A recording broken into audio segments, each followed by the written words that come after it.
قدوميها دقمة بلد حواء عبد العزيز حريت عبد الله إنا لله وإنا إليه راجعون وحان هلكان اوغا تعسينايا أمة الصومالية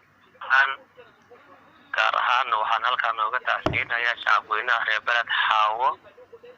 qaasatan waxa uu si tacsiinayaa gogashii qoyskii ehelad iyo qaraabadii dadkaas ay ka baxeen hooyo iyo laba rag ayaa xala man burcade oo nimankii duurka jiray oo shabaab ay xala ku dileen magaalada ciidamada iyo laamaha amnigana diyaar baan heegan baa lagu jiray marka xaafadda daafaaya dad ayada lagu dilay dadkaas dad burmageyda oo lafdhabar u ah bulshada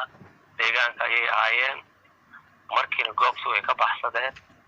ciidamada amnigana baaritaan iyo daba istaag iyo howlgallo fara badan baa socdo shacabka reer beled xaawana sidaas ugu argagax gelin doono isku duubnii waxaan ka qaadaynaa adayg shacabkana waxaan noogu baaqayaa inay isdejiyaan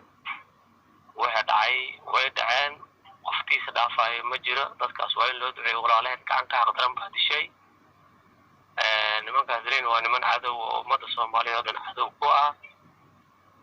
waad garan kartaan sabab ay hal mar 1400 ee saxada ka baxday hal qof uu isla dilay marka xaalad dhibaatadaas baa dhacday sababta uu ku dhacdayna waxay ahayd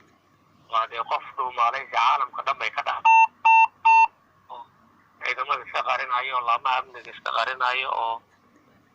qaab tuuga waad garan kartaa qaabkaas ay wax ku dhaceen